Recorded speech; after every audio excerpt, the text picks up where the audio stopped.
I welcome everyone to our new video. This is the final series about the city, the technology, and the vehicles. And now we've set up the stumps with Nikita. We have here 1, 2, 3, 4, 5, 6. The stumps are ready. They have already been marked with a laser and cut down. It turned out that the foundation for the client is at different heights. And because of that, the stumps were also cut down to different heights. So this stump and that stump have a difference of 39 cm. After that, everything was marked out. Everything is ready. We've laid the logs here. So these are the logs. I'm going to anchor to them, so to speak. I decided not to come up with any schemes to attach anything here. Braces. I just laid the logs down and I'll screw the braces to the logs and that's it. And then I'll put the logs back on the buckets and everything else. Now I'll also show you we had snow yesterday mixed with rain and it melted in the evening. Yeah, it was so nice. Yesterday it snowed with rain. We got some sprinkles here. And that's it.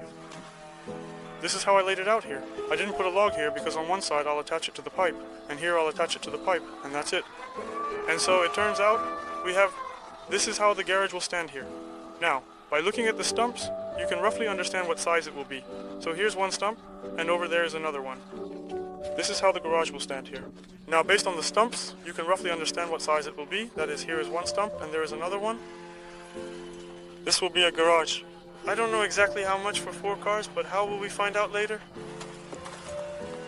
Now I'm going to take off with the drone and show you what it all looks like and why we can't assemble it anywhere else. We just don't have enough physical space to set it up because we have wood everywhere, houses standing, and everything else. So it's all together for the truck right now. We just don't have enough physical space to collect it because we have forests everywhere, houses and everything else. So we're quickly assembling and disassembling everything for the truck. And then when the truck arrives, we'll load it all up. We're assembling and disassembling, and then the truck will arrive and we'll load it up.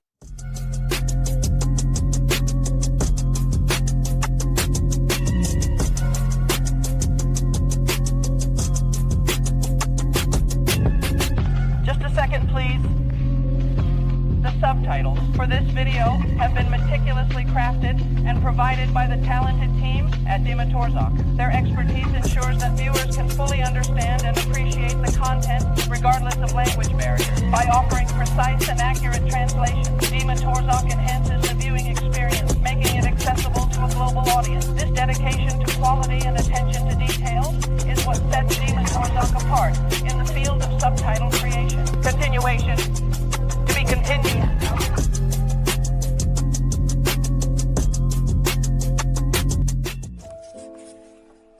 So it's already evening and we've been assembling all day. But it's so hectic here that I really don't know where to put the camera to capture all of this. Because, well, it's turning out to be a really big garage, and it's also unclear how to film it since it's so large that the camera lens can't capture it all. I filmed everything, but I really don't have time to go out and shoot today, so we just built it. I'll show you.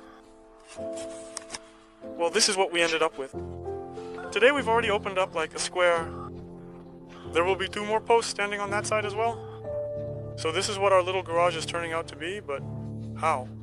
As for the braces, we're making these kinds of braces for the first time. Speaking of braces, we're making these kinds of braces for the first time, basically. The builders decided to make these braces because, well, in the past, I used to climb up. We're making these kinds of braces for the first time. Basically, the builders decided to make these kinds of braces because in the past, I used to climb up with different braces. They were straight. Wood can shift. Earlier, when the braces were of a different, as it were, nature, here they were straight and went in any case. Wood isn't perfectly straight, it can shift. To avoid gaps, insert a square piece. Construction is messy. Use a brace, shoulder it, and climb the ladder. So there was often a gap here, and to avoid that gap we came up with this solution. So a square piece is inserted, and that's it. But with all this construction, it's just a complete mess, isn't it? You take this brace, put it on your shoulder, and climb up the ladder, like this. You take this brace, put it on your shoulder, and climb up the ladder. Here, on this one. It's not even funny. You climb up the ladder and insert it like this, but it doesn't always fit, not always, because again, you can't make everything perfectly precise. We're not doing this on a machine, and you need to sand it down, and you can either sand it down initially at ton So like make it 3mm or 4mm smaller and everything will fit in nicely. Yeah, there will be holes anyway, but I want to assemble it without holes and so on. You have to assemble it, sand it a bit, and then push it in, give it a try. If everything fits, then great, we insert it. If it doesn't fit, we take it down and sand it some more. But the tricky part here is that you need to fully insert it in deep. If everything fits, then great, we insert it. If it doesn't fit, we take it down and sand it. But there is a bit of a problem here in that you need to insert it completely deep here. And there, you need to fit it on, so the beam is lowered 5 centimeters higher than it should be lying. After that, we insert the braces to the sides, and then we adjust it here. It should lie flat. After that, we insert the braces to the sides, and then we adjust it here. And we lay the beam all the way down. And it's such a torment, you just can't imagine. I'm just in awe today. The edge from these heavy braces, because carrying a piece of wood that's 1.60 meters long is just not an option. So let's continue.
We have completely finished assembling this garage. Now let's summarize all my work over the past month. Let's go through it. Here's the little garage we ended up with. I'm going to insert some drone footage now before it flies into the wires. And overall, it seems like it turned out pretty well, this kind of garage. And there, it actually turned out pretty well. Here's the kind of garage. Columns, 6 columns, beams and bindings, and the ridge is placed on them. And here all this is connected together under the braids. The structure was interesting. This garage came together as the design is cool. Initially, I disliked the stubborn, heavy pieces. Carrying 40 kilograms on your shoulder, the wind can blow you away. Installing them isn't pleasant, but the final product looks beautiful. At first, all these stubborn, big pieces were really heavy, like carrying 40 kilograms on your shoulder up there. If the wind blows, it can blow you away along with it, so it's not pleasant to install them. But overall, as a final product, it looks really beautiful. We managed to minimize the gaps, and in general, it's just a great garage. But in principle, as a final product, it turns out very beautifully.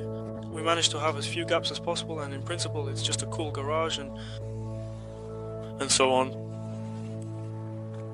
So here's the little garage we ended up with. Well, how should I put it? It's not just a little garage, it's actually quite a big one. How many cars can it hold? 1, 2, 3, 4, well, at least 4 cars. 1, 2, 3, 4, well, at least 4 cars. At least 4 cars. And the garage where a person will stand with all that equipment has a whole bunch of things, including ATVs, buggies, and cars. So that's how the garage turned out, basically. I really like him because really, even though we struggled with those braces and all that complicated stuff as a final product, it turned out to be a really precise, cool, and amazing garage for the client. Although the height is definitely not small, that's a different question. Why did they want it to be so high? So that's how it is. And we have, for the customer and the consumer, it turned out to be a very precise, cool, wonderful garage. Although its height, of course, is not small, but that is another question. Why did they want it so high? So that's how it is, and we practically have no gaps anywhere or anything else critical like that. I mean, what could possibly catch your eye? There are practically no gaps anywhere or anything else critical like that, so what could possibly catch your eye there? So it seems like we put it all together and everything turned out great. And again, this design with this bunch of braces, it monolithically secures the whole thing, as it were. But I can just unscrew all the supports I have on the columns and throw them away. And we just can't collapse it because we hammered it in. We hammered in all these supports, and it's like this. This is Angelova's move, meaning it's now completely solid. The whole structure has settled, which is just crazy. So thank you all for all your views that you spent with me on this garage construction. From here on out, everything will only get better. Thank you all for all your views that you spent with me on this garage. From here on out, everything will only get better. Also, the Moscow house hasn't left yet. The garage, the construction, from here on out, everything will only get better. The Moscow house still hasn't left, so I'm waiting for it. But ahead of us, we still have at least one house assembly on the client's foundation. So I'm waiting for it, but we have more ahead of us. There's at least one more assembly on the client's foundation for a house. This is the Miskovskaya bathhouse, the second one. They'll bring us some more in a few days. There's an interesting material called Kila. We'll also be building a log cabin from Kila. I'll also tell you all about it and show you, hopefully, if I don't go anywhere during all these assemblies. Well, if I'm going through the assemblies, we'll be editing and making videos from the assemblies. So thank you all, everyone. I'm incredibly happy to have you on my channel. Subscribe, like, and I'll see you in the next video. Everyone should leave something behind. A son or a book, or a painting, a house built by you, or at least a wall made of bricks, or a pair of shoes sewn by you, or a garden planted by your hands, something that your fingers touched during your life. Where will your soul find refuge after death? People will look at the tree or flower that you nurtured, and in that moment you will be alive. It doesn't matter what exactly you're doing. What's important is that everything you touch changes form. It becomes different from how it was before, so that a piece of you remains in it. It changed form. It became different from how it was before, so that a piece of you remains in it. That's the difference between a person mowing the grass on the lawn and a true gardener. The first one will pass, and it will be as if he never existed, but the gardener will live on for generations.